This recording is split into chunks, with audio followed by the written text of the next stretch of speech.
Good morning, everybody. Welcome to another episode of Hawk Blogger Mornings. I am Brian Nemhauser. You can find me on Twitter at Hawk Blogger, and man, I am excited for this show. I've been having a little bit of a bee in my bonnet because of some conversations that go on that platform called Twitter that make things so simple and so clear, but don't, I think, tell the full story. So we're going to challenge some things today. We're going to challenge some certainties that folks over on that platform like to lay out there. I will tell you more about that in a second. Before I do, I want to welcome a new member who just joined. Swedish Shinobi, welcome as a new member. You are now someone who gets to have the little emblem next to your name. Your comments and questions and things that are posted in chat or on the YouTube videos are highlighted in green. So I'm always aware when there's a new comment or question from people like that. You get access to the custom emojis in chat, all that fun stuff. And depending on what level you joined, you get access to other fun things as well. So you can join as a YouTube member by clicking on the link that is pinned in chat or in the description of the video. And if you haven't already, click like and subscribe. We're over 10,000 subscribers, finally climbing up to the next milestone. So join up and we'll have some fun together. Before I get into the topic of the day, let's talk about a couple bits of Seahawks news. Should be pretty quick, but worth mentioning. And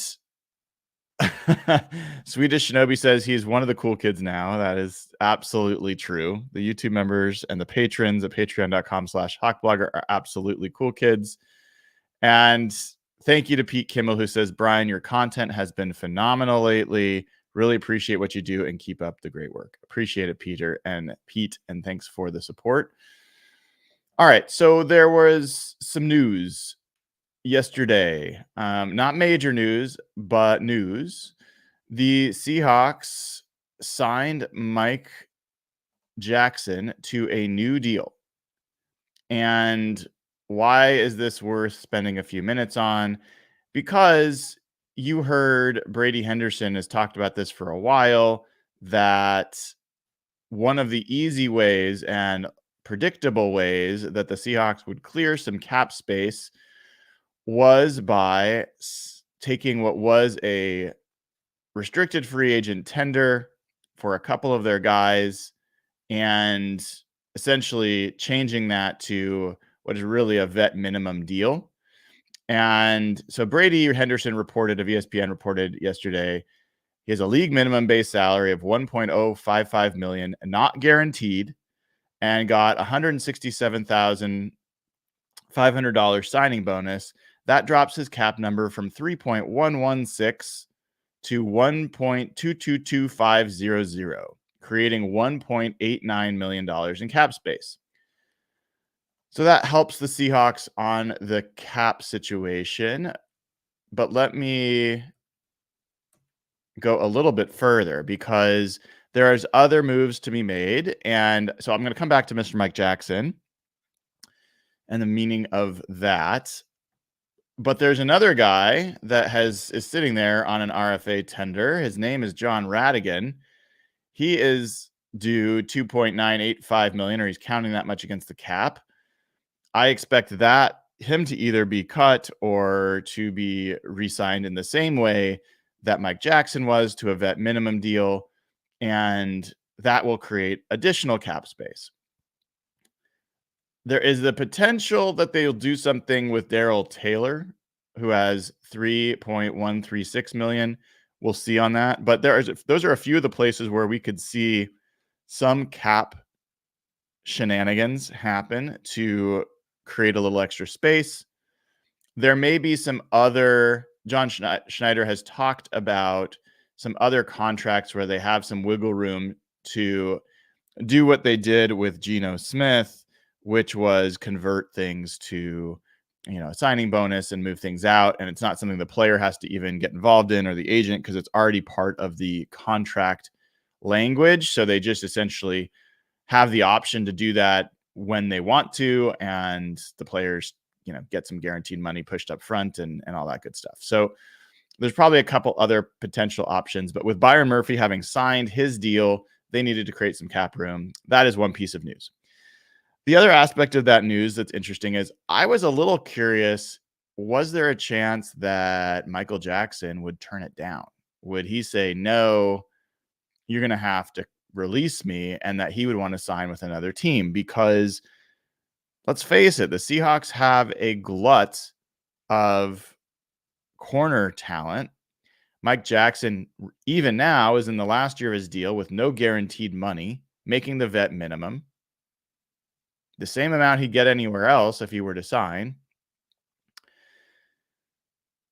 And if you were really putting betting odds on, is Mike Jackson going to be a Seahawk in 2025, not this year, but next year, the odds are against him because he's older. He's not old, but he's 27, and you've got a bunch of these young guys, and that seems more likely.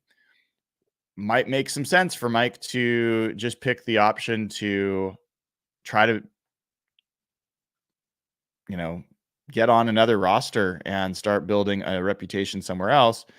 But he didn't do that. So he is back with the Seahawks. I'm happy about that, for one. And I believe Mike Jackson is a quality player. I don't think he is as good of a cover corner or Trey Brown or Tariq Woolen, but I do believe that he is an above average corner and somebody that plays with a style that I think fits what Mike Macdonald wants to see. I think Mike Jackson is going to be a guy that if Mike Macdonald gets a chance, and I'm sure he's watched tape, I think Mike Macdonald is going to like Mike Jackson, and I think he's going to want him to be on the field. What does that mean? I don't know. I don't know if that's going to mean in the cornerback room. I don't know if that's going to mean that Mike Jackson becomes somebody that they look at moving inside as a safety. I've been interested in that for a while. So I'm curious. I'm glad to know that Mike Jackson's going to be in camp, and we're going to have a chance to see what Mike Macdonald chooses to do with him. One thing I wanted to check, doing this real quick, okay, yes.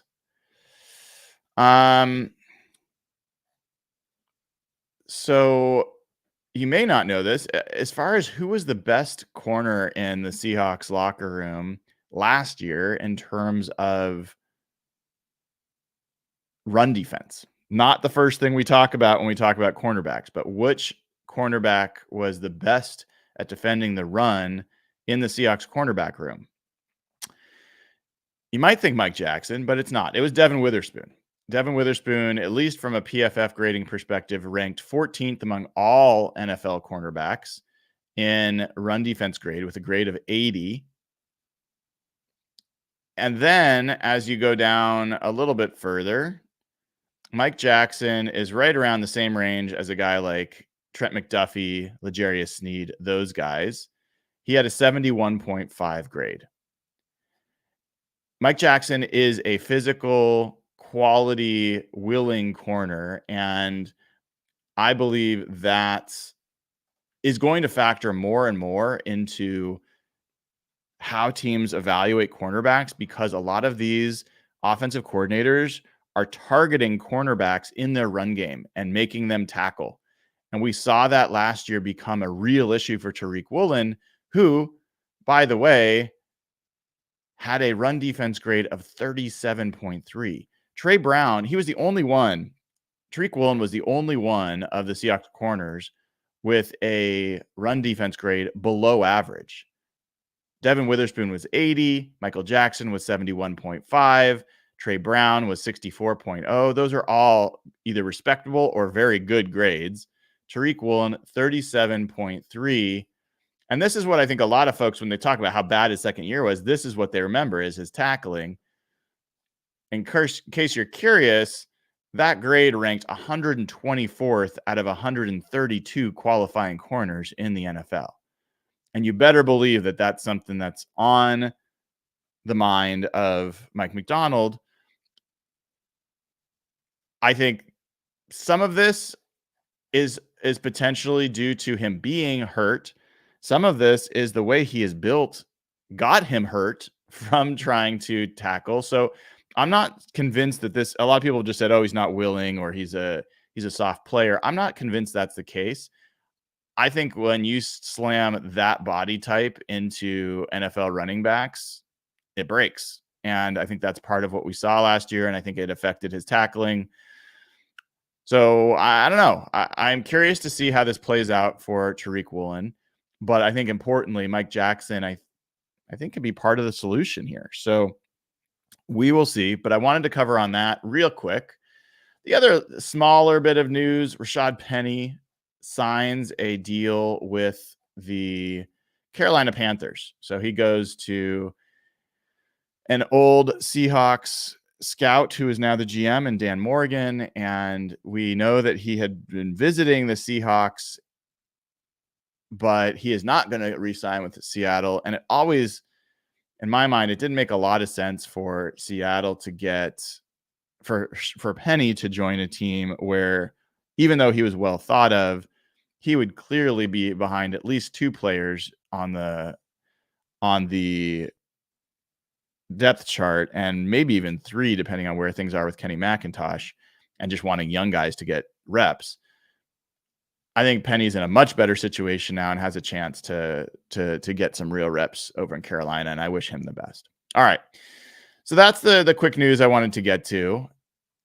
Now let's talk about what has been a discussion point for years and recently about what you should do on draft day in terms of trading up or trading back, standing pat, all those kinds of things. And I'm not going to go through and read specific tweets, but I think if you're on Twitter or you're aware, you should see these things plenty. And what it generally comes down to is analytics folks essentially calling out any GM that turns down an offer to trade back. I think I've seen the term, quote, self-owning, but when a GM admits that they had an opportunity to trade back and they didn't take it. We saw that with John Schneider this draft, admitting that he had some good trade offers to move down from 16 and didn't take it. We saw that the very next pick, was it the next pick? Yes, it was the next pick, 17 from Jacksonville, got traded to the Chiefs, or not the Chiefs, the Vikings. And while as it happened, we were on our show evaluating and saying, gosh, if that's what you're getting, that is not what I would want to do to trade back. I'm glad they stayed and picked who they picked. Not what analytics folks would say. They said Jacksonville did great. And in this case, Jacksonville did do great because they still got the player they wanted. Pretty convinced you wouldn't do that if you had done that as a Seahawk. But in any event, those kinds of conversations are prevalent. Seth Walder, who writes for ESPN and is a leading voice in the analytics community, I think he runs ESPN Analytics, wrote an article, which I'm not going to go through all the details of, but talking about the myths of trading around, what did he call it? The article was called 7 Cliches That Show Flaws in the NFL Draft Trade Up Process. And one of the things he does say, he said there was 140 trade ups for non-quarterbacks in the first 3 rounds from 2013 to 2022. In terms of approximate value, if you don't know what approximate value is, it doesn't really matter. It's a pretty simple numeric value for a player's career that Pro Football Reference uses. Anyway, it's flawed. I won't go into all the flaws, but especially for like offensive linemen and things like that, it's quite flawed. But it does have some basic values. In any event, he says, in terms of total approximate value accumulated through the 2022 season, 85 of those 140 trade ups were, quote, won by the trade down team. 49 were, quote, won by the trade up team, and 6 were a tie. I don't doubt that. I don't doubt that, honestly. But there are some flaws in this, what is presented as a absolute, that if you have an opportunity to trade down and you don't do it, you are making a mistake. And even Walder admits that that's not the case in all situations. But I want to kind of slay a few what I think of are myths of my own. And one of the things I'm going to do, I'm going to go through with you guys. I'm going to go through every trade back that John Schneider has made. I'm going to talk to you about who was taken at the pick that they gave up. What were the players, the opportunity costs? What were the players that they could have picked that they passed on by trading back? And who are the players that they got? And I want you to choose for yourself with real information whether those were good moves or not. I also have probably not all of his trade ups, but most of his trade ups. I think I have all of them, but I might have missed a couple. And we'll do a similar thing, although we'll go more quickly through that, because I think the real focus of this show is going to be talking about that trading down is not always the right move, and that it is not a self-own to say you had a good deal and you decided to stick and pick. And I'll go through some evidence about why. All right, before I get into that, this is going to be a long show, folks. So hopefully you have a long walk ahead or commute, but I'm going to be going through stuff. I'm going to be taking my time because I think I want to get this all out there. There's a few things that I do want to get off the top here, which are this notion of trading down being a big win has limits. I joke about this with, I mean, I've got analytically minded folks on the Hawk Blogger crew, on the Real Hawk Talk crew. Nathan is one, Derek is one. I have tons of respect for analytics. I'm not anti-analytics. I don't want that to be the thought here at all. But this notion of trading down, okay, now you go from, you can imagine going from having a first round pick to having, a few second and third round picks, whatever it would be, and then trading back more, and you end up with, who knows, you end up with 15 or 30, or you end up with the entire seventh round. That's the joke I generally make with Nathan. Like, going from high in the draft to continually moving lower to having more picks later in the draft is flawed. You will not build a great team by doing that. So there are some limits to how much trading back makes sense. There is also the same folks that eviscerate or try to shame teams that do not trade back, especially in the first couple rounds. The same folks that do that also tout the trade value charts that they've built that talk about how valuable these picks are. Well, if you look at those trade value charts, there is essentially, exponential is probably not the right term, but there is a significant steep slope down from the very first, not even first round to second round, from the first pick to the second pick to the fifth pick, there is a huge drop in value. And so the implicit concept there is that the reason that pick has so much value earlier on is you have a better chance of extracting value, like significant value, from the draft. And if you look at history, you look at the number of Hall of Famers, you look at the number of All Pros, you look at the number of Pro Bowlers that come from various rounds in the draft. It is not a smooth 1 to 7 in the rounds of how that works out. There's actually more Hall of Famers, for example, that have been drafted in the 7th round than have been drafted in the 6th round. But in general, even if you break down the first round, the amount of Hall of Famers in the top half of the first round versus the bottom half, there's a significant advantage if you're trying to get great players to picking earlier in the draft. And so when you're moving back, you are also statistically decreasing the chances that you're going to get one of those players. What it increases the chance of is that you have more. The draft is somewhat random. Your ability to predict who's going to be good is somewhat random. And so the general idea is have as many shots on goal as possible. And there's some truth to that. But I do want to make clear there's a reason that draft value charts have such a steep curve from the first pick down to future picks, to later picks, I should say. Related to that, it is also not good process to trade down and give up value. Last year, not this past draft, but 2023, the Patriots moved from 14 to 17 with Pittsburgh.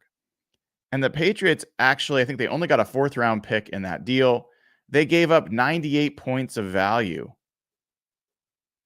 to do that. So they paid a premium to move down and get a 4th round pick. That's not good process either. So, and as I talked about on a previous show when I went through John Schneider's draft tendencies, he for a number of years had been actually paying a price to trade back. He had been losing draft capital in order to gain more picks. That's because the picks he was acquiring were worth less than the single pick that he was giving up. That, I think, is also a flaw in this notion that trading back is always a good thing.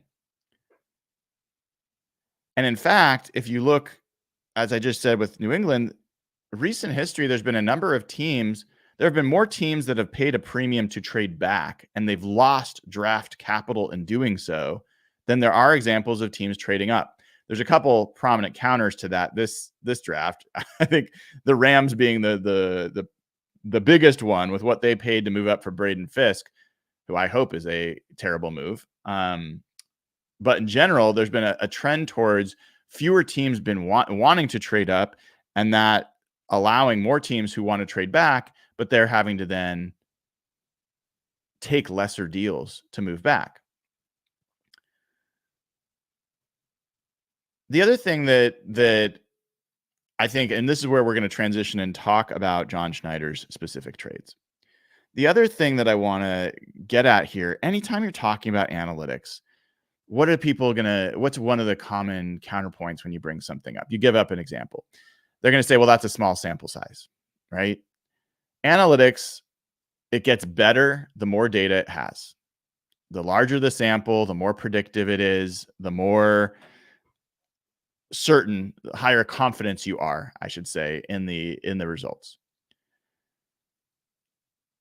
But what it loses because it needs larger sample sizes is it loses individualism.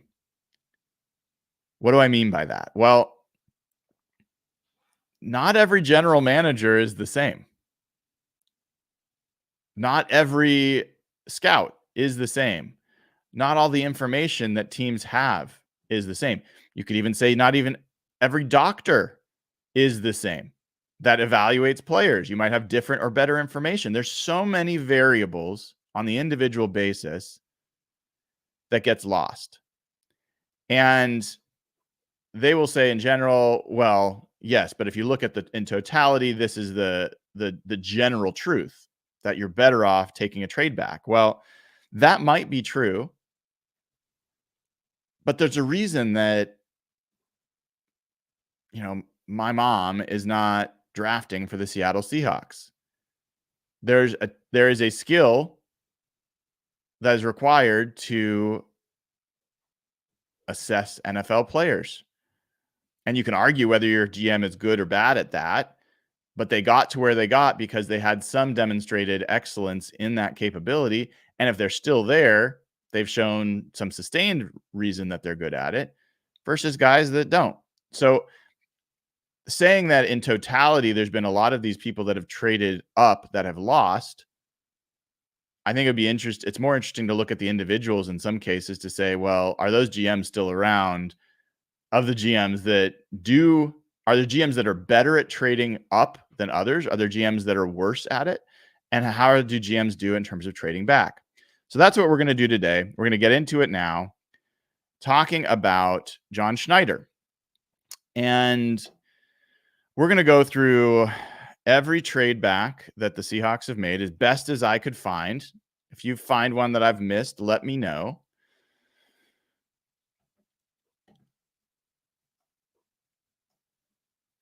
And you guys are going to judge for each one whether you think this was the right move or not. We're going to start more with the most recent and move backwards. I don't know if I have the 2024. Yeah, I didn't put 2024 in there because I think since we don't know how those guys have played at all, I think it's a little harder to even evaluate. But we'll start with last year, 2023. There was only one trade back last year. Good morning, Eric. Happy Tuesday to you as well. So 2023, the Seahawks had a 3rd round pick, 83rd pick overall, and they traded it to the Denver Broncos. The Broncos took cornerback Riley Moss. And what the Seahawks received for that trade back was a 4th round pick. So they went from 83 to 108, from a 3rd to a 4th round pick. And they picked up a future 2024 3rd round pick.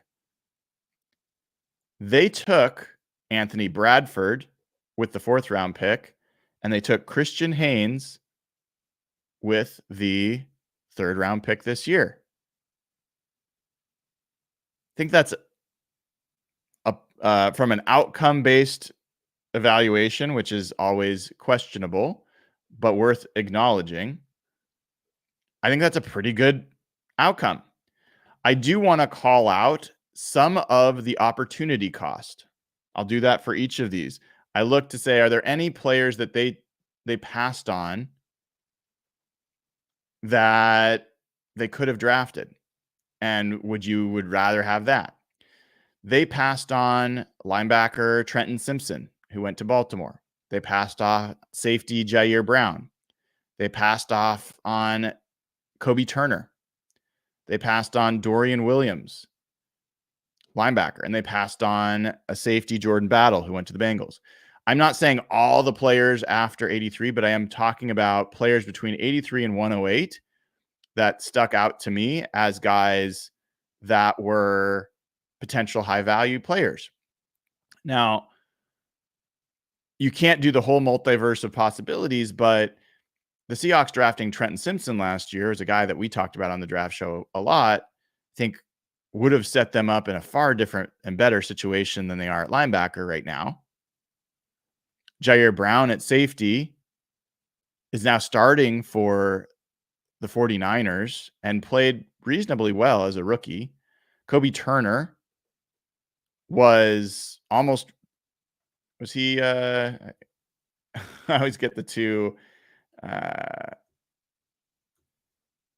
He finished 3rd. I always forget where he finished. Finished 3rd in defensive rookie of the year voting at defensive tackle. How would that have changed things? If they had drafted Kobe Turner, would they potentially have had the opportunity to either not re-sign Leonard Williams or pick a different position at 16 this year? Who knows? Dorian Williams, a little bit less of a concern, but certainly it was a decent rookie for the Bills. Part of the reason they were able to move on for Tyrell Dodson. And Jordan Battle was a good rookie safety for the Bengals. Again, another safety where it's a position of real question for Seattle. So there were quite a few players that the Seahawks could have picked between 83 and 108 that were high value. I think in general, This was, to me, a win.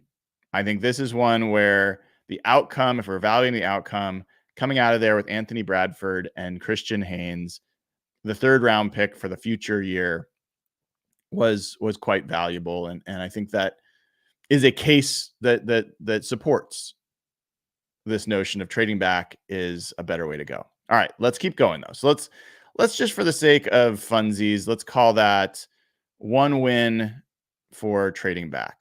All right. Let me actually, I'm going to get a little tally going here. Next, 2022.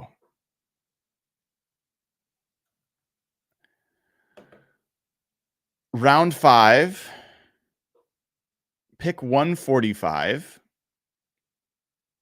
The Seahawks traded, and I didn't say which team was the team they traded with in all cases, and almost any of these cases. So I'm not going to talk about that. But they had the 145th pick, 5th round.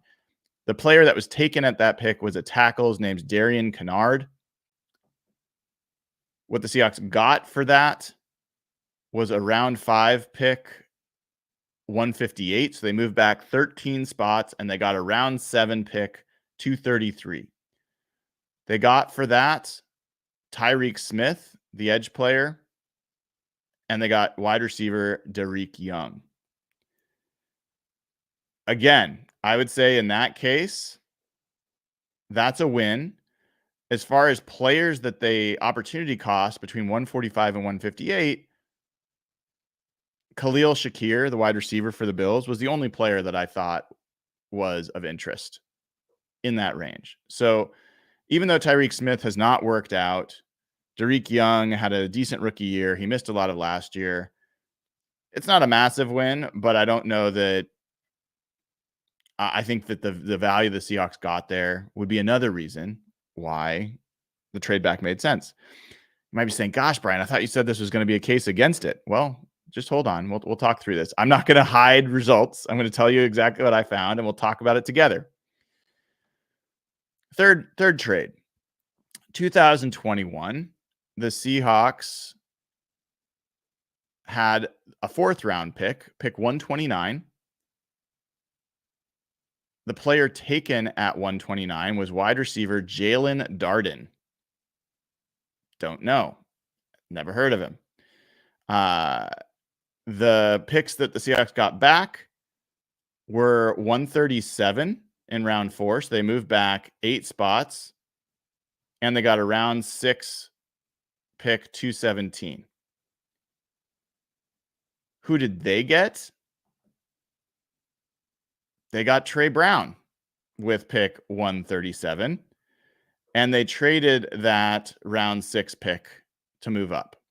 I chose in this case to not, in the way I'm going through these, I'm not going to go through and tally who they use the picks to trade up for. It gets too confusing. So we'll just say that they traded that pick as well. So even if it's just Trey Brown, that's a clear win. Clear win for trading back. So right now we're 3 for 3, and there was literally no players between 129 and 137 that I thought were of interest. So that's a big win, clearly, in trading back. Next, they had in 2020, round 2, pick 64, they had Jeremy Chin. Sorry. Round 2, pick 64, they traded back. The player taken at that spot was Jeremy Chin. They traded back 5 spots to pick 69, which was the beginning of the 3rd round. So technically a 2nd round pick for a 3rd round pick, but only 5 spots moving back. And they picked up a 5th round pick, 148. So Jeremy Chin was picked with that selection at 64. Damian Lewis and Alton Robinson were the guys that were added for that. I think that, for me, even though Alton Robinson ended up not being much of anything after what was a decent rookie year, Damian Lewis just received a pretty strong second contract.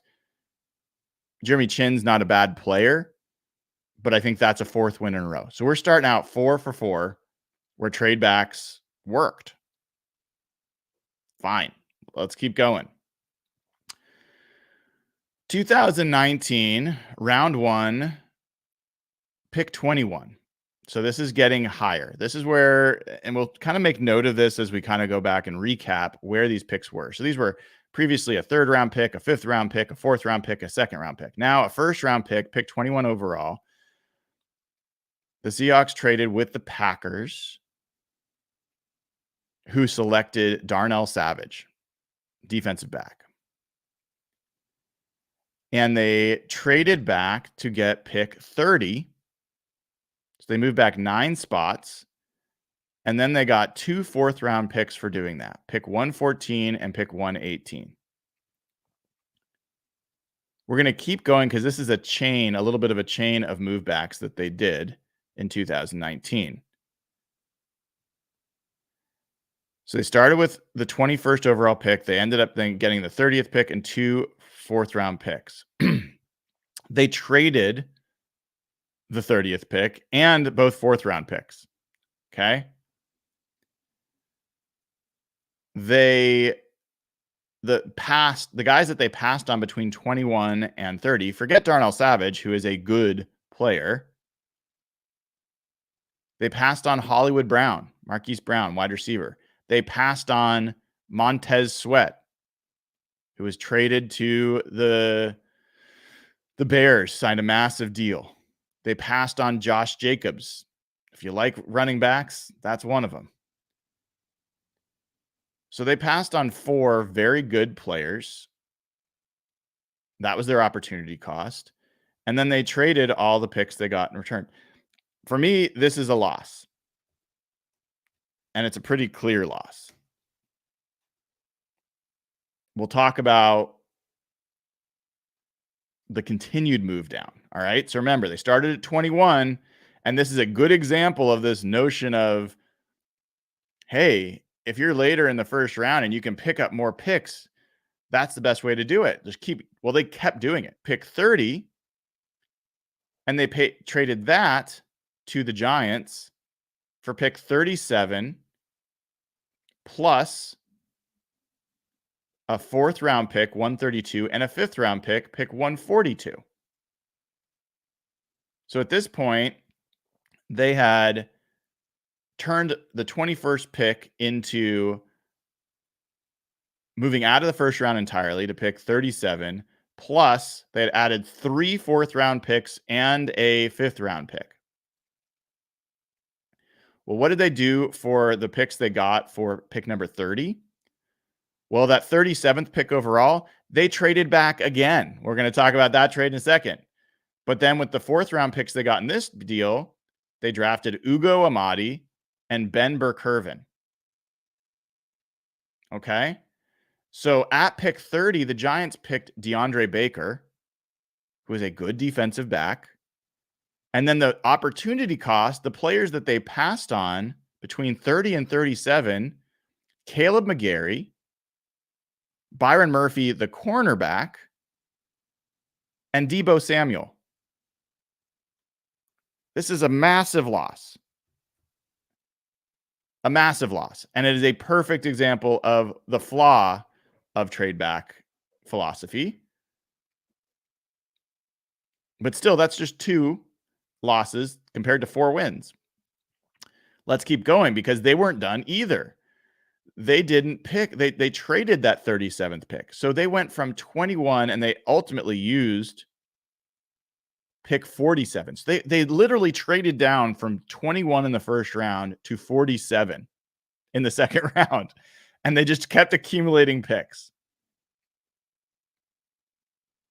So they took that 37th pick in the second round. They traded it for the 47th pick plus a 3rd round pick, 77. A tackle, Greg Little, who is quite good, was picked at 37. The Seahawks ultimately, finally in 2019, made their first pick at pick 47. Their first pick was Marquise Blair. So I want to crystallize this for you for a second, because even just with this trade, they passed the opportunity cost was Dalton Risner, Drew Lock, if you like Drew Lock, and Elgin. I don't know how to pronounce his name. Elgin Jenkins, offensive lineman. The Seahawks passed on Darnell Savage, Hollywood Brown, Montez Sweat, Josh Jacobs, DeAndre Baker, Caleb McGarry, Byron Murphy, the corner, Deebo Samuel, Greg Little, Dalton Risner, Drew Lock, and Elgin Jenkins to draft Marquise Blair, Ugo Amadi, and Ben Burke-Irvin. And then they'd use the other picks to do some other trades. We'll talk about that in the trade-up side. But this is the danger of believing that trading back and accumulating picks is always right. The opportunity cost here was massive. Franchise changing. And they didn't just trade back once. They traded back 3 times. And it's not the only time they're going to do that. We'll get to more. It gets painful, folks. I know that was painful for me to even read. Sure, it was painful for you as well. They weren't done in 2019 either. I'd forgotten how much John Schneider moved around the draft board in 2019. But man, did they make a lot of trades. They had a 4th round pick 114 overall. They traded back to 120, so they moved back 6 spots, and they picked up a 6th round pick 204. A guard, Drew Samia, was picked at that spot.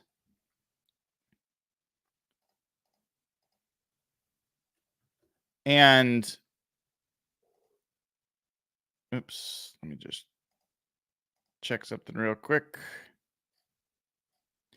Yeah, Drew Samia was picked at that spot. And the Seahawks, for their picks, when they traded back, got Gary Jennings and Travis Homer. And one of the players they missed on was Amani Hooker, a safety. Now, Gary Jennings never made the team. Travis Homer did. I call this a push for me. I don't think it's a clear win. If I was going to give it a push one way or the other, I would probably say it's a win for trade backs. At least Travis Homer had some role to play for you, and it was a special teams player. And it buoys the notion that, you get one shot versus 2. Gary Jennings didn't work. Travis Homer didn't work, but he was at least some of value. So let's go ahead, just to be as non-homerish as possible, because my take on this stuff. I'm going to give that a win for trade backs. It's a slight win, but I'll give it to them. Okay. Next, we go to 2018. Seahawks had the 18th pick overall. They traded that with the Packers. They traded the 18th pick plus their 7th round pick 248. So they traded 2 picks to move back and get pick 27. So they moved back 9 spots, and they added a 3rd round pick 76, and a 6th round pick 186. The players that were taken with that pick that the Seahawks traded, Jair Alexander, who's been a fantastic corner, and Kevin Donnerson. Kevin Donnerson has not been anyone. He was a 7th round pick. I don't even know if he made a team. But here's the thing. The Seahawks picked with their picks Rashad Penny. They traded the third round pick, and then they picked Jacob Martin.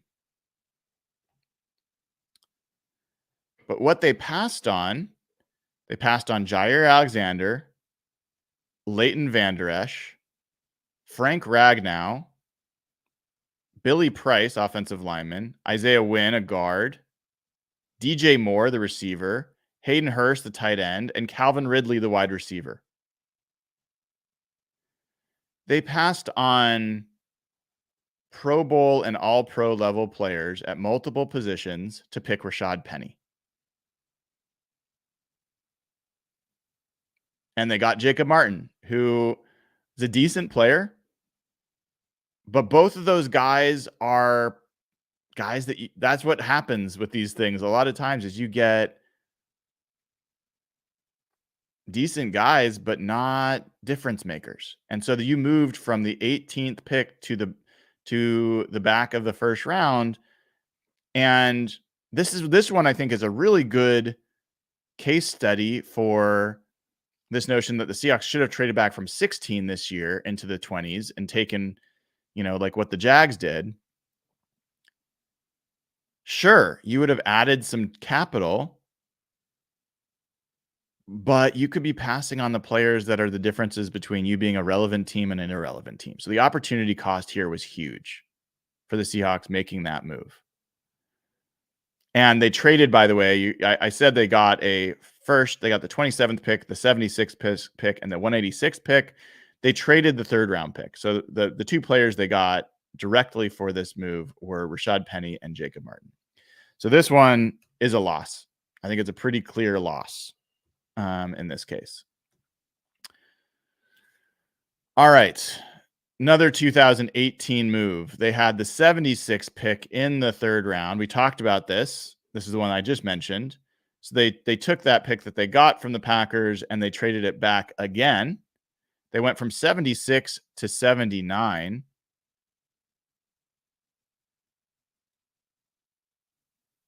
And got pick 220 in the 7th round. So at pick 76, it seems innocuous to move back 3 picks, pick up a 7th round pick. Why not?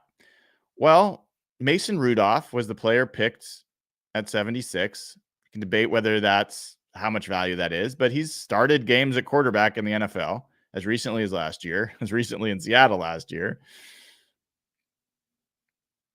And then one of the guys picked between 76 and 79 was Sam Hubbard, one of the great defensive ends for the Bengals.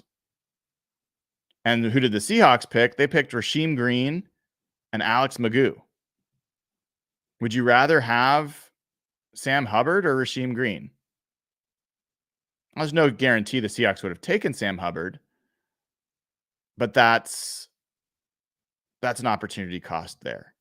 Rasheem Green never became anything that interesting. Alex Magoo didn't either. For me, this is a loss. And I do see the chat conversation, and I should clarify. When I talked about Marquise Blair being their first pick, that was not correct. They did have the LJ Collier pick that year. I don't have all the full drafts in front of me. I just have the trades in front of me. So the Seahawks traded one of their 2 first-round picks all the way back to pick 47. Then they kept their LJ Collier pick. So yes, that is accurate. It is still a disastrous series of moves that they made that year. You could just add the LJ Collier pick into it, but that is not a trade, so we're not talking that.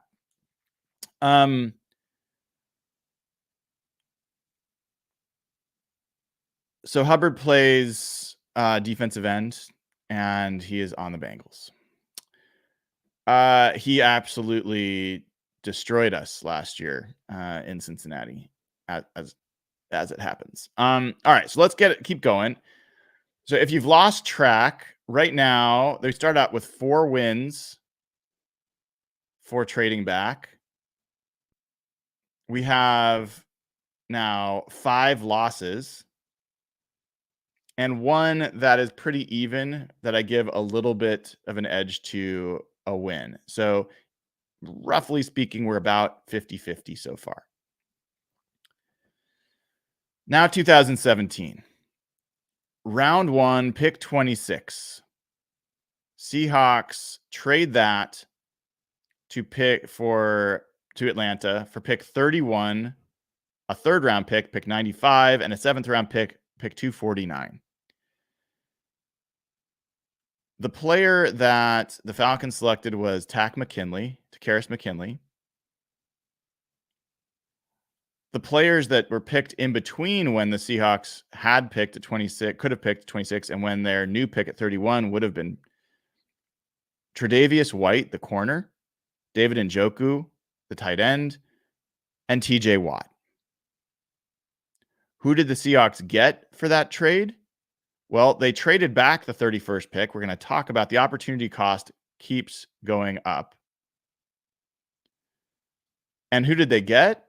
They got Lano Hill with that third round pick, and they got Chris Carson with that seventh round pick.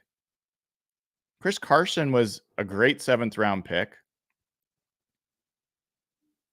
There is no way that trade was worth it for the players. The opportunity cost alone, the guys that you passed on that could have changed your franchise at positions of significantly higher value, that's a loss.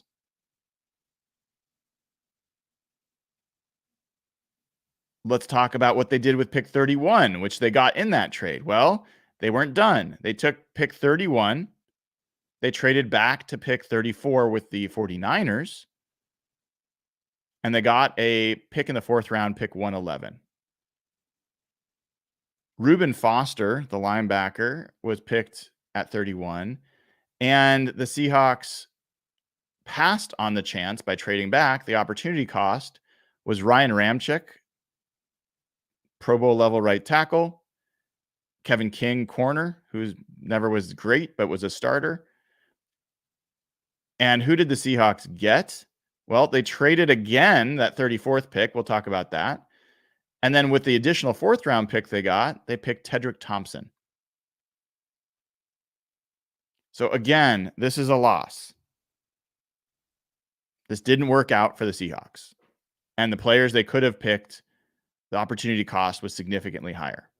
They weren't done, though. They took that 34th pick in the second round. They moved back one more pick to pick 35, and they got a sixth round pick 187 for doing that. Who was picked at 34? Cam Robinson, one of the better left tackles in football, or one of the better tackles in football, I should say. Who did they get? The famed Malik McDowell and Mike Tyson, who was a safety corner mix. So if you're scoring at home, the Seahawks started out with the 26th overall pick. They ended up with the 35th overall pick. And what they got for moving from 26 to 35 was they got a third round pick, a fourth round pick, a sixth round pick, and a seventh round pick. Who were the players they got? They got Lano Hill, Chris Carson, Tedrick Thompson, Malik McDowell, and Mike Tyson. Who did they pass on? What was the opportunity cost for adding those players? Takk McKinley. If you don't remember, I'm going to make sure my my numbers are right here. I believe he had 19 sacks in a season one time. Let's make sure. Am I right on that? No, he never had that. What am I talking about? He had 7 sacks in a season one time. There's a different player I was thinking of. Anyway, but he still had 7 sacks in a couple seasons. I thought he had more than that one time. Anyway, they passed on Takk McKinley, Tre'Davious White, David Njoku, TJ Watt, Ryan Ramczyk, and Cam Robinson. And the only player that they got out of that trading back that was worth anything was Chris Carson. So this is another example of, oh, well, you have a late first round pick. Let's just accumulate a bunch of different later round picks and get more shots on goal. Okay. But the opportunity cost of doing that is significant. And you're passing in this particular draft, you passed on, I mean, TJ Watt's going to be a Hall of Famer. Ryan Ramchek's a Pro Bowler. Tre'Davious Wright's been a Pro Bowler. Cam Robinson, I'm not sure if he's been a Pro Bowler, but he's a very good player. And by doing that, there's compounding effects that affect your future draft strategy. I might be overstating Cam Robinson a little bit. He is a very good pass blocker, but he's not a Pro Bowler. In any event, he's certainly better than Tedrick Thompson, Lano Hill, Mike Tyson, any of those guys. So that's another loss. Let's go to 2016. 2016, round one, they had pick 26 overall. They traded that to the Broncos. They got pick 31, and they added a third round pick 94. So they moved back 5 spots and added a third round pick. That seems like a pretty good deal. The player that they picked, that the Broncos picked, was Paxton Lynch. If you remember, the tall quarterback, Paxton Lynch. And who did the Seahawks get? They got Germain Ifedi and Nick Vannett. Who did they pass on? Who was an opportunity cost? Kenny Clark. Really, really good defensive tackle for the Packers. For me, I mean, Nick Vannett played for you a little bit. I call this roughly a push, but I will put it in the win category slightly. Germain Ifedi started for you for a number of years. Personally, like, there's no doubt I'd rather have Kenny Clark than any of the players. I think Kenny Clark's value is significantly higher than Germain Ifedi and Nick Vannett combined.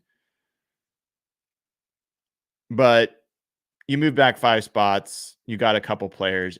I think it's at best, it's kind of a push. I think maybe that the moral of that story is just always trade with the Broncos. If the Broncos want to trade, take the deal. All right. 2014, they had pick 32 in the first round. They traded back with the Vikings for pick 40. They moved back 8 spots and picked up a 4th round pick 108. Who was picked at 32? Teddy Bridgewater, who, if you remember, was very, very good until he got hurt. What was the opportunity cost? Who did they pass on between picks 32 and 40? Joel Bitonio, one of the great interior linemen for Cleveland.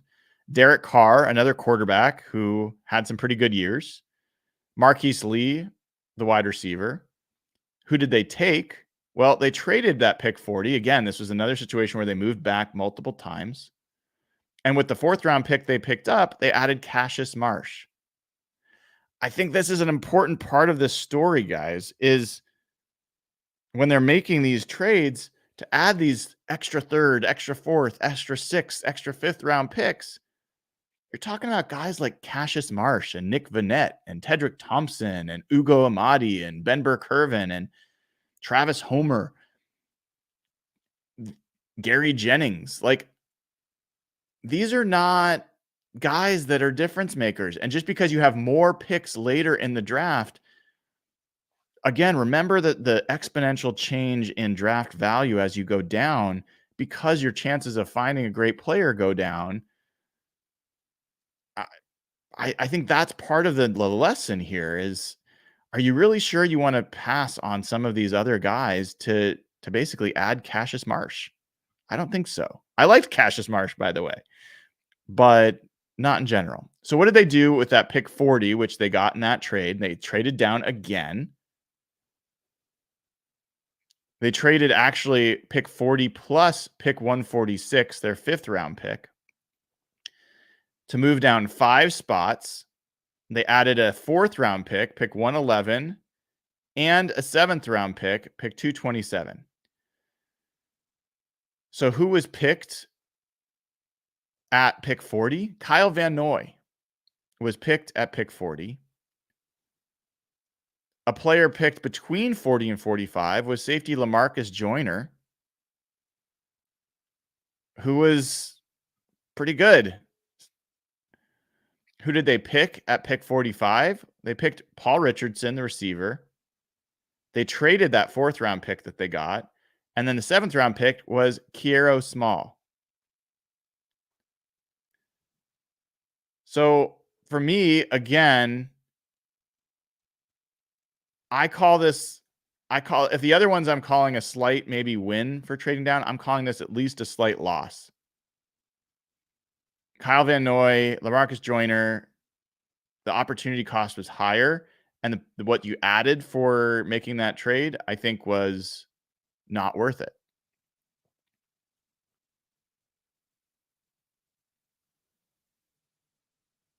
All right, we're going to keep going. 2014. They had a 4th round pick, pick 111.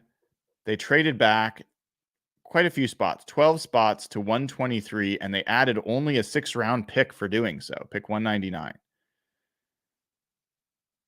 Russell Bodine, the center, was picked at 111. Nobody. The opportunity cost, the players passed on between 111 and 123. Defensive tackle Daquan Jones, who's had a good career, and wide receiver Martavis Bryant. Who did the Seahawks get? They got Kevin Norwood and Garrett Scott, a tackle. That is a loss. I mean, adding Garrett Scott and losing the chance on drafting either Daquan Jones or Martavis Bryant, considering they drafted Kevin Norwood, who knows if Martavis Bryant was on their list and they just got a lower guy on their list by trading back, but he certainly had a stronger career. All right, 2013, they had a pick in the 2nd round, pick 56. They traded back to pick 62 in the 2nd round, and they got a 5th round pick and pick 165 and 6th round pick 199 for the trouble. So Arthur Brown, the linebacker, was picked at 56. Who did they pick? They picked Kristen Michael, the running back, at pick 62, and then they traded the 5th and the 6th round pick. So I think this also is a loss. You could call it a tie. I mean, certainly not a win. In 2012, they had the 12th pick overall in the draft. They traded that for the 15th pick and got a 4th round pick, pick 114, and a 6th round pick 172 for their treble.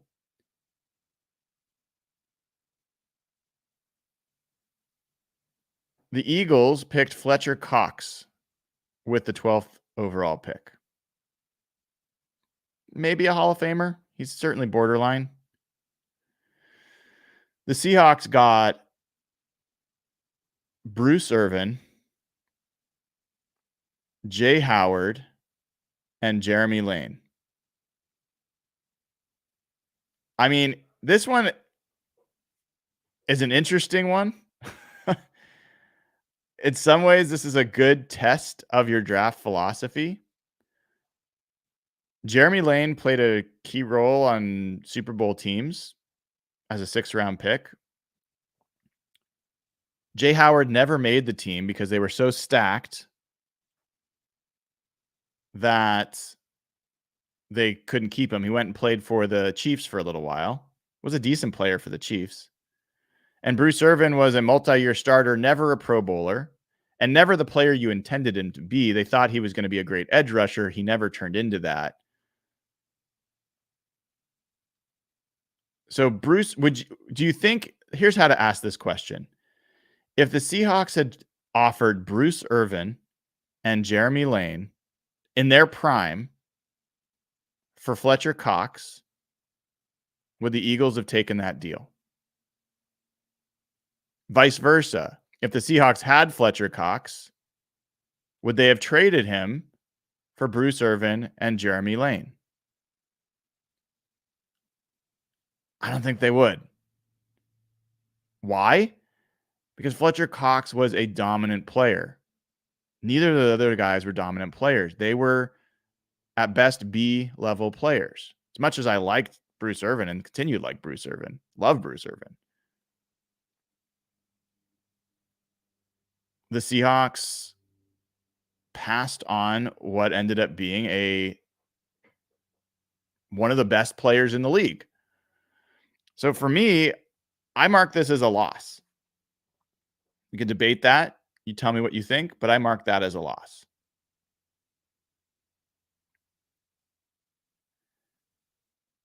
In 2012, in round 2, they had pick 43. And they traded that for pick 47, a 5th-round pick, 154, and a 7th-round pick, pick 232. This was an interesting one. Wait, did I not do... Hold on. 1 second, folks.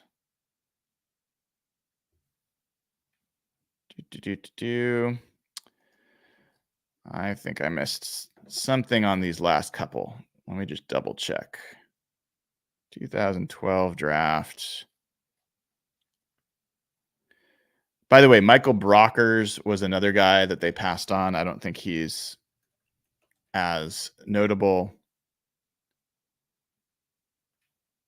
And I think, let me double check. I think I might have, hold on. I just want to make sure I was complete. I think I forgot one thing on a couple of these very last trades. Let's double check.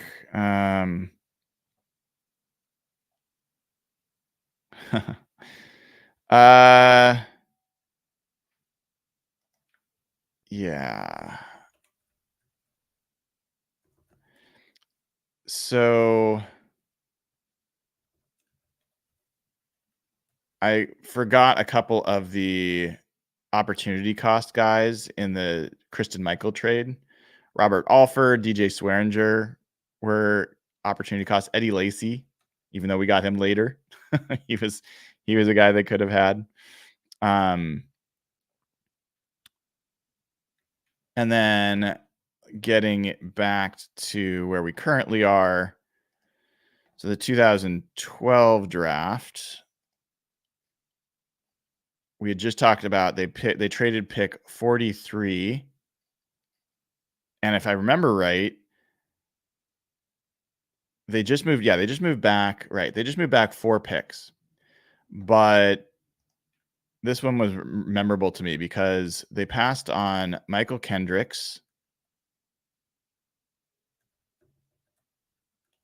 Alshon Jeffrey, who, if you remember, was quite good for a period of time. Jeff Allen, who was a good offensive lineman. But for me, this was always a move that was huge for the Seahawks, and it worked out for them.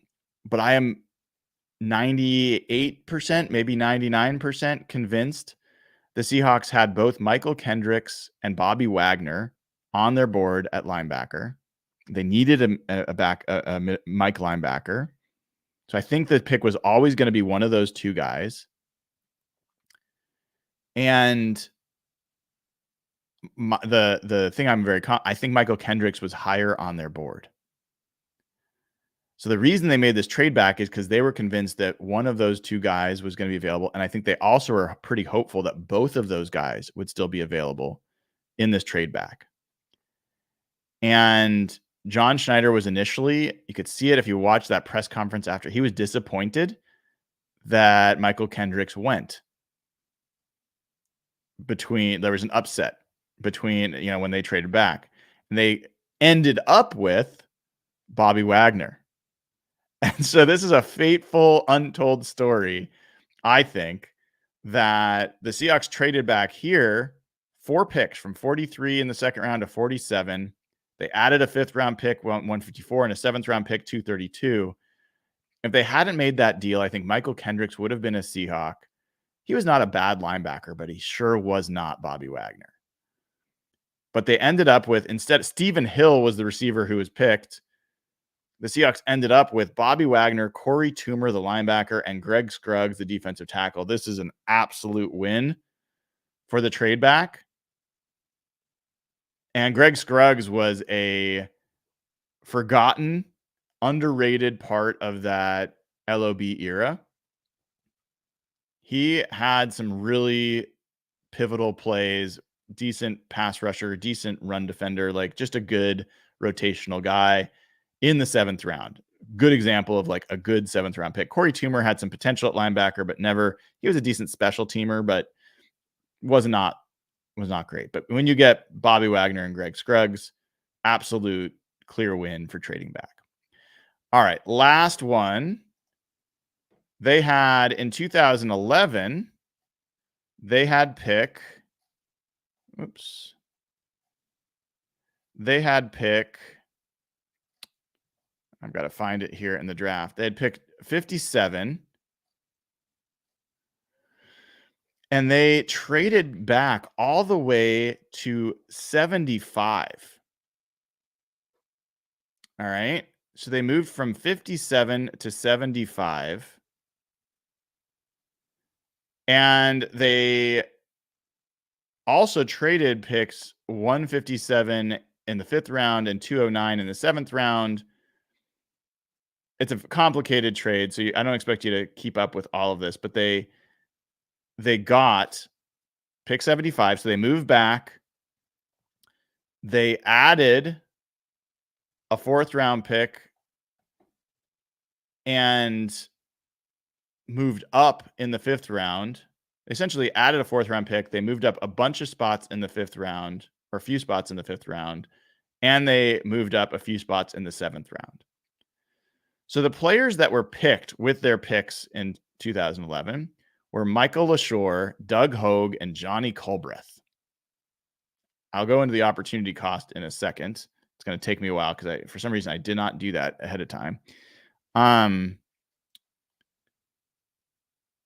the players they got were John Moffitt, Chris Durham, the wide receiver, this cornerback, his name's Richard Sherman, and Pep Livingston.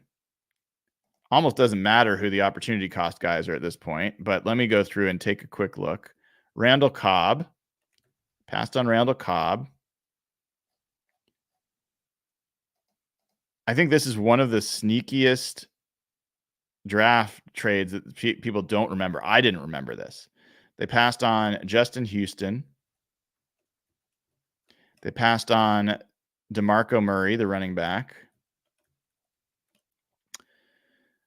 They passed on Stephen Ridley. I don't know if that's really worth calling out. Yeah, not a ton of guys. I mean, Randall Cobb and Justin Houston for sure. But this is a win for me. You end up, this is a great example of trading back, adding some capital. Now, the pick that they technically added was Chris Durham, and he was nothing. But they did move up in the 5th round from pick 157 to pick 154, and they picked Richard Sherman with that pick. Would he have still been available at 157? Probably, but who knows? So I'm going to give them credit. Pep Livingston never really turned into much. So this trade really amounted to passing on guys like Justin Houston, Randall Cobb, the guys that were picked at these picks, Michael LaShore, Doug Hogue, Johnny Colbreth, not interesting. And John Moffitt started for you for a little while, and Richard Sherman, who's a Hall of Famer. So that's all of the trade backs. And if you go through and you add them up, there are 4, 5, 6 clear wins for trading back. And if you want to be generous, you can add 2 more and say 8. I think let's stick with the 6 clear wins. There are 3, 8, 13 clear losses. So of the times that the Seahawks traded back, they traded back with John Schneider. They traded back 21 times. 13 of those times were, well, sorry. Of those 21 times that they traded back under John Schneider, only 6 were clear wins. Only 6 were clear wins. If you want to be generous, you can say 8 were wins, 2 were questionable, but let's say 8. And that leaves 13 that were clear losses. So this idea that, and if I go through, I'm going to read this for you. I'm going to read the guys that they got for trading back all at once. These are the guys that for all these extra chances on goal that you got, here's the names that you got for it. Some of them are interesting. Some of them are not. And I'm not going to talk about the players that they got at the picks. I'm just talking about the additional picks that they added. Christian Haynes. Hopefully that's a great one. Derek Young. Not bad. Alton Robinson. Not interesting. Ugo Amadi. Ben Burke-Hervin. Travis Homer. Jacob Martin. Alex Magoo. Lano Hill. Chris Carson. Tedrick Thompson. Mike Tyson. Nick Vanette. Cassius Marsh. Kiro Small. Garrett Scott. Jay Howard. Jeremy Lane. Corey Toomer. Greg Scruggs. Chris Durham. Those are the additional picks that you get, that the Seahawks have gotten under John Schneider, how they've been used. I don't think that's a strong case for moving back being so clearly favored that you're a fool as a GM if you don't take a trade back, that you are self-owning if you don't take a trade back. In fact, I look at this and I pretty clearly say John Schneider has passed on generational players, franchise-changing players, time and again in order to trade back and accumulate more picks. And that strategy has been a failed and flawed strategy for John Schneider. I think it's the moments where John Schneider has stayed where he is that have worked out better. A classic example of this, he talked as well about in 2010. He had some really good offers, some very tempting offers to move back from 14, but he chose to stick and pick, and he picked Earl Thomas. I especially think these opportunities in the top half of the first round are very questionable. When he had pick 18, it's not top half, but close to it, and he trades back all the way to 27, and he passes on Jair Alexander, Frank Ragnow, Billy Price, Isaiah Wynn, DJ Moore, Calvin Ridley, Hayden Hurst, all these guys to draft then Rashad Penny. That's a franchise-changing decision. And I don't think he would have picked Rashad Penny if he stuck at 18.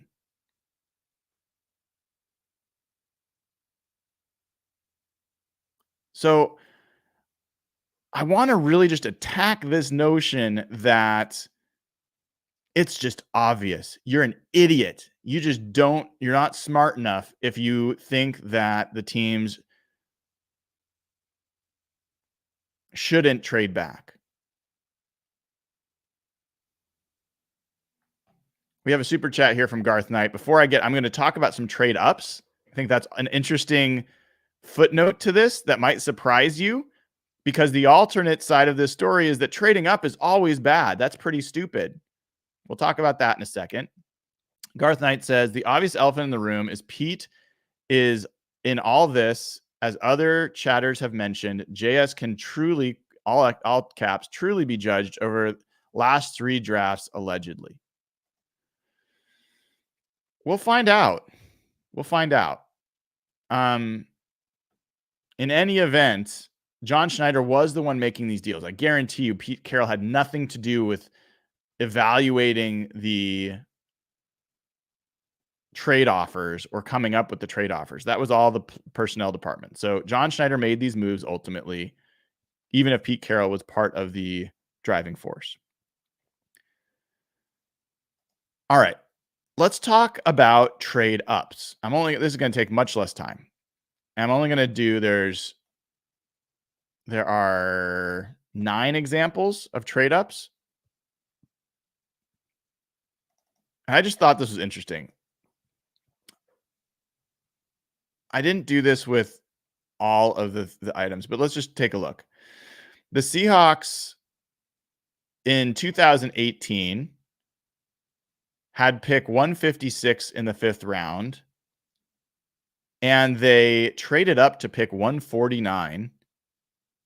The cost of doing that was the 222nd pick in the 7th round. So they traded essentially a 7th round pick to move up 7 spots. Who did they draft? Michael Dixon, a punter. Was that a bad move? I don't think it was. I don't think it was. 2016, they had the 56th pick in the 2nd round.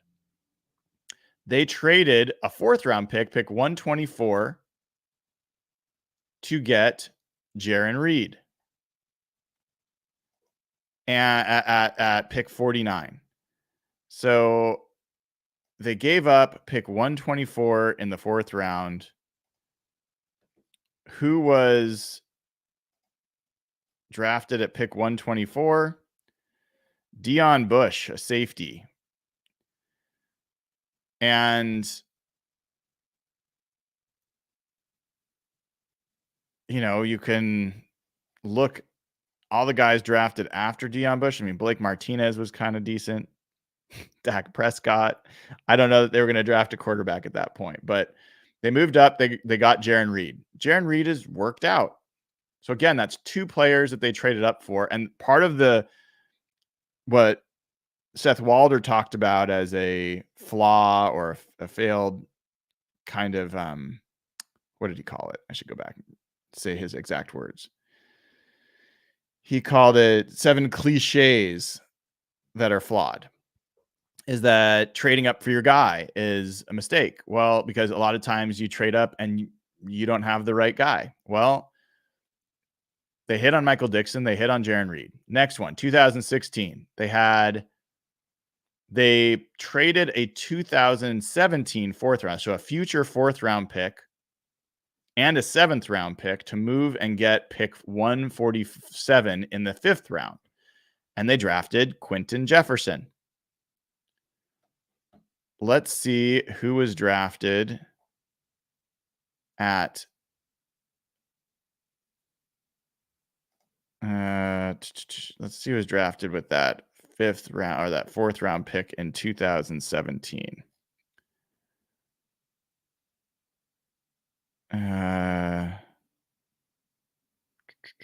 Oh, it doesn't. I guess it doesn't say. I can't tell you. In any event, I can tell you that Quentin Jefferson had a decent role for the Seahawks and even was re-signed at one point and has had a decent career. So it's not a clear loss, whatever it is. Trading up here in 2015, the Seahawks made a big move. They had the 95th pick in the 3rd round. They moved up all the way to pick 69. Nice. They moved up from 95 to 69. They traded the 4th round pick 112, a 5th round pick, pick 167, and a 6th round pick, 181. So they traded a 4th, a 5th, and a 6th to move up from 95 to 69. And they picked Tyler Lockett. Who were the guys that were picked with their picks? Matt Jones, Ari Quandijo, Damian Swan, and Kyshon Jarrett. I think that's a pretty clear win. In 2013, they had a 5th round pick 165. They moved up all the way to pick 137 in the 5th round, and they gave up a 6th round pick to do it. They did pick defensive tackle Jesse Williams, the Aussie. And the players that were picked at the picks they gave up were punter Sam Martin and running back Theo Riddick. So even though Jesse Williams didn't exactly turn out, which is a shame, it was medical. I like Jesse Williams. I can't say that it was a clear loss either with the guys that were picked in his place. In 2021, why am I doing this all out of order? This is odd. Anyway, 2021, the Seahawks had the 217th pick in the 6th round. They traded up to the 208th pick, from 217 to 208 in the 6th round. They gave up a 7th round pick, 250. Who did they pick in the 6th round? Stone Forsythe. Who are the guys that were taken with their picks? Khalil Herbert and Kyrie's Tonga. You know, at best, it's a push. Could argue that's a win. 2020, the Seahawks had pick 59. They moved up to pick 48 in the 2nd round, and they gave up their 3rd round pick to do it, pick 101. Who did they pick? Darrell Taylor. Who was picked with their picks? Denzel Mims and Dalton Keene. No matter how much we've badmouthed Darrell Taylor on this show, that is a clear win. Now we can debate what was the opportunity cost there of, was there somebody after pick 101 that they could have gotten that would have been great? Don't know. Can look at that. But in general, the Seahawks did well with that trade up. Darrell Taylor's has had a bunch of sacks and has definitely been more productive than Denzel Mims and Dalton Keene. In 2019, the Seahawks had pick 77 in the 3rd round. They moved up to pick 64, and they gave up a 4th round pick to do it, pick 118. At 64, they picked DK Metcalf. The players picked at the picks they gave up were Chase Winovich and Hjalte Frodolt, offensive lineman. That's a clear win. Even though Chase Winovich has been good, DK Metcalf is another level. Final one. In 2019, they had picked 92 in the 3rd round. They moved up 4 spots. They gave up a 5th round pick to do it, pick 118. And they picked Cody Barton. The players picked at the picks they gave up was Chuma Edoga and Byron Cowart. So even though I want to say it's a loss because you picked Cody Barton, I think you'd argue it's probably a win. So if you look at the trade ups, look at the players the Seahawks got during John Schneider's time for trading up. These are his trade ups: Michael Dixon, Jaron Reed, Quentin Jefferson, Tyler Lockett, Jesse Williams, Stone Forsythe, Darrell Taylor, DK Metcalf, and Cody Barton. Even in your most critical eye, every one of those players other than one played meaningful snaps for the Seahawks. They were not busts. They didn't stink. Stone Forsythe with a 6th round pick. The one guy that didn't play for them was a 5th round pick. And if you look at DK Metcalf, you look at Tyler Lockett, Michael Dixon's been an all-pro. Jaron Reed has been, a multi-year starter. I don't think you can make the case that, at least for the Seahawks, that when they trade up, that it's a clear mistake. So you kind of put this all together. And at least my kind of conclusion is for John Schneider, not for the large sample size, big data look at this, but for John Schneider,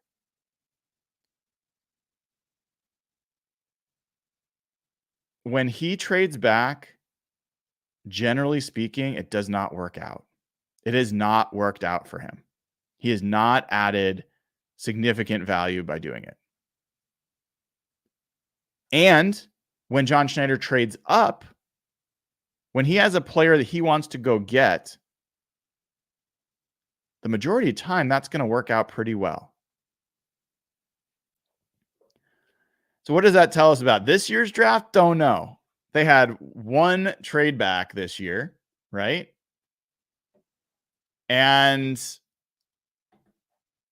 they traded back in the 4th round. They traded back in the 4th round.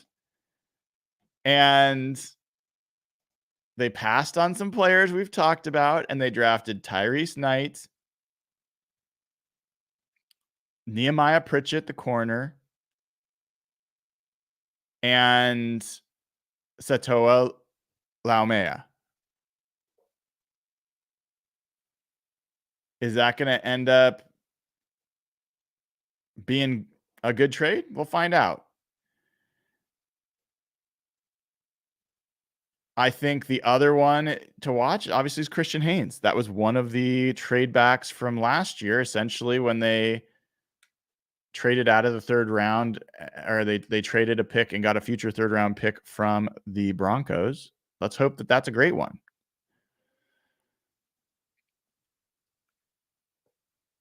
But that's the thing. I just wanted to make sure we got out there.